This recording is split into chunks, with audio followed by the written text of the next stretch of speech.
네, AWCA 건강 프로젝트 시간입니다. 스튜디오에 의학영양학 임경아 박사님 나오셨습니다. 안녕하세요. 안녕하세요. 네.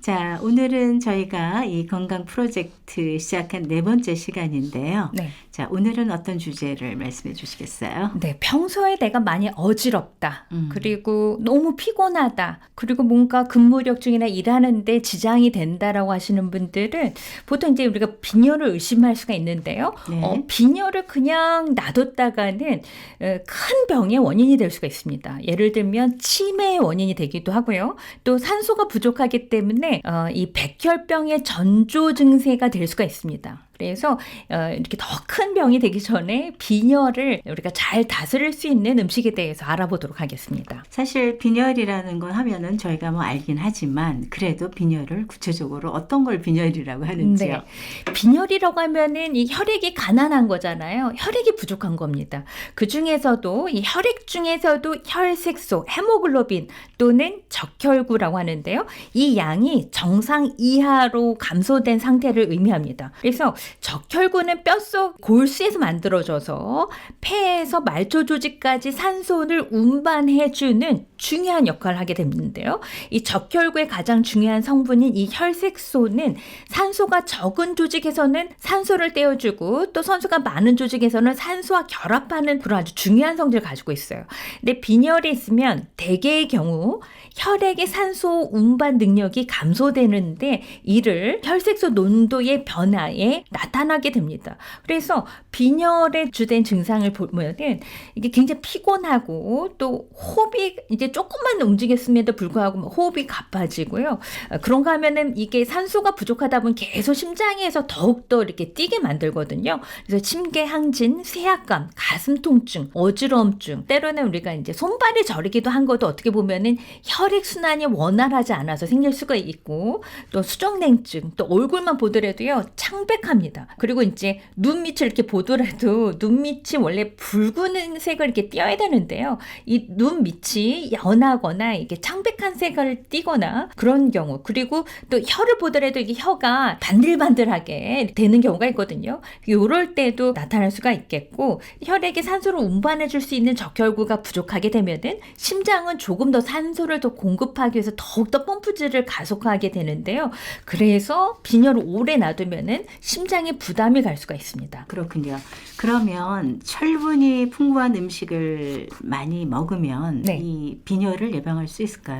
그렇지가 않습니다. 왜냐하면 철은 체내에서 반복이 되기도 하고 또 재사용이 되기도 하고 체외로 배출되는 양이 매우 적습니다. 그 때문에 일상적인 식이를 하는 경우에는 추가적인 철분 보충을 필요하지 않는 경우도 있어요. 그리고 우리 몸에서는 필요한 철의 양만큼 이게 아주 정밀하게 흡수를 조절하기 때문에 체내에서 철이 충분하다면은 철이 풍부한 음식을 많이 먹더라도 흡수가 잘 되지 않는 경우가 많이 있습니다.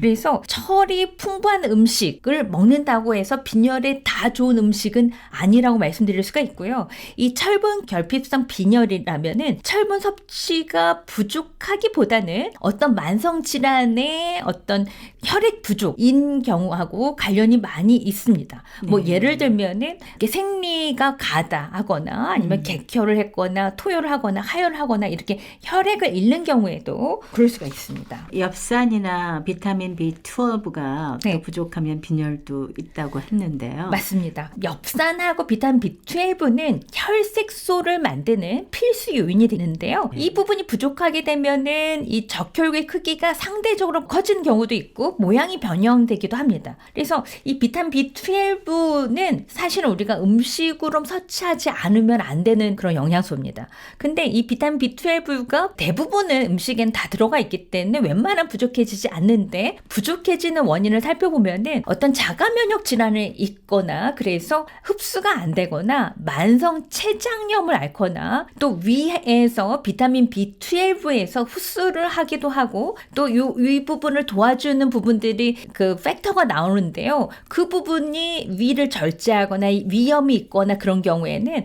이 소장 말단부에 절제를 하거나 이런 경우는 흡수 자체에 이상이 있을 수가 있겠고요. 또 너무나 장기간 채식 위주의 식사를 하게 되면은 또 이런 경우가 나타날 수가 있겠습니다. 네, 빈혈에 도움이 되는 음식이 있으면 또 알려주세요. 빈혈이 되는 부분들은 뭐 생리할 때 더 혈액량이 많아졌다 할 때는 작은 근종을 의심해 볼 수가 있거든요. 이럴 때는 이제 철분이 부족해서 철분제를 처방하게 되면은 이 사이드 이펙트로 이 변비가 생성되는 건 굉장히 많이 있습니다. 그러면 철분제를 처방했다 하더라도 본인이 이제 잘 안 먹는 경우도 있고요. 이 철분제를 드실 때는 비타민 C와 함께 섭취를 해야 도움이 되는데, 그래서 철분제를 드실 때는 비타민 C가 풍부한 오렌지 주스와 같이 섭취하셔도 좋습니다. 네. 그리고 제가 이제 빈혈에 도움이 되는 가장 좋은 음식 중에 하나가 바로 연근입니다. 근데 연근을 우리가 보통 이렇게 조림 형태로 이렇게 드시게 되면은 사실은 그 안에 있는 영양소를 잘 못 드시는 겁니다. 왜냐하면은 우리가 이제 빈혈에 도움이 되는 이런 철분이라든가 비타민 B12, 엽산 이런 부분들은 사실 비타민 C와 함께 먹는 게 가장 효과적이고 효율적입니다. 그래서 조림 형태가 아니라 뭐 과일이라든가 뭐 야채랑 같이 드시는 게 가장 효과적입니다. 연근을. 네. 그래서 시장에서도 그냥 연근이 다 까져서 잘라진 형태로 사시지 마시고요.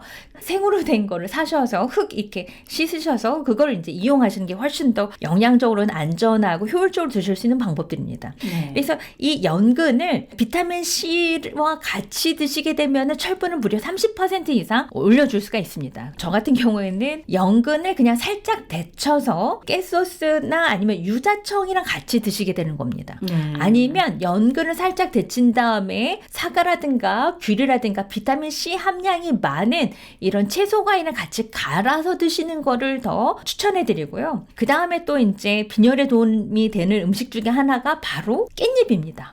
예. 깻잎은 동의보감이나 본초 항목에서도 소개가 되고 있는데 이 깻잎 자체가 속을 편안하게 하면서도 위에도 도움이 된다고 나와 있거든요. 네. 근데 빈혈의 가장 중요한 영양소가 뭐냐면은 철분과 비타민 C의 밸런스, 엽산 이 부분이거든요. 이 깻잎에는 이 모든 것들이 다 들어가 있습니다. 100g당 철분이 무려 2.9mg, 그 다음 비타민 C가 12mg 이렇게 들어가 있는데요. 사과 3개 분량에 해당되는 게 이 깻잎에 들어가 있습니다. 더군다나 여기 엽산도 풍부하기 때문에 이 깻잎이라고 한다면은 이 빈혈에 아주 필수적인 음식이라고 할 수 있겠습니다. 하루에 20장 정도 이렇게 드시게 되면은 빈혈에 도움이 되고 소화도 잘 되는 그런 음식이라고 할 수 있겠는데요. 하지만 칼륨이라는 영양소가 다량 함유되어 있기 때문에 내가 어떤 만성 신장 질환을 가지고 있는 경우에는 주의를 필요로 하고 있습니다. 네. 그리고 빈혈에 가장 도움이 되는 음식 중에 하나가 바로 쇠고기입니다. 보혈 작용이라는 게 혈액을 만드는 그런 작용이잖아요. 쇠고기에도 2.6mg의 철분이 들어가 있는데 다른 그 식물성하고는 달리 햄철이라고 되어 있어서 아예 같이 흡수되어 있습니다. 그래서 우리가 이 부분은 이 고기 중에서도 빨간색 빛을, 헤모글로빈, 이 혈액빛을 띠고 있는 경우에는 이런 햄철이 많이 들어있구나 이렇게 보셔도 되는데요.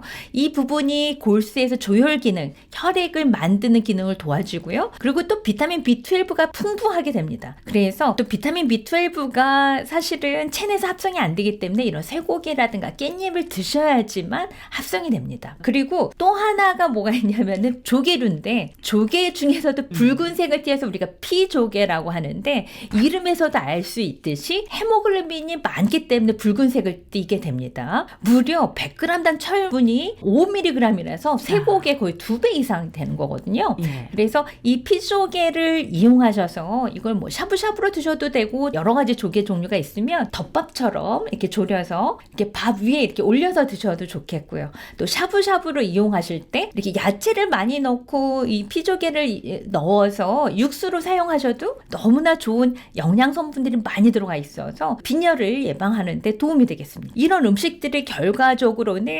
위암세포의 성장을 무려 97%나 억제하고요. 네. 또 철분과 비타민이 풍부하고 단백질도 많이 들어가 있고요. 비타민 B12 더군다나 피곤할 때 또 혈독을 해독해주는 혈액을 해독해주는 타우린이라는 성분이 많이 들어가 있어요. 또 항도 함유되어 있고 아미노산도 풍부하고 하고, 그래서 내가 비만이고 콜레스테롤이 많다, 소고기 먹는 게 조금 조심스럽다 하시는 분들은 이 피조개를 이용하시는 것도 좋은 방법 중에 하나인데요. 요즘이 제철인데 이 3월까지 잘 나오는 그런 재료지만은 최근에는 이 노로바이러스로 인해서 문제가 많이 되기 때문에 반드시 익혀서 드실 걸 권유해드리고요. 손질을 했었던 싱크대라든가 아니면 도마도 깨끗하게 위생 처리를 하시고 드셔야 되겠습니다. 사실은 음식으로 내 몸의 모든 건강을 지킬 수 있는 게 요즘인데요. 네. 오늘 임 박사님과 함께한 여러 가지 아이디어들이 여러분 생활 속에서 좀 빛을 내서 건강을 지키는 한 해가 되셨으면 합니다. 박사님, 오늘도 좋은 말씀 고맙습니다. 감사합니다.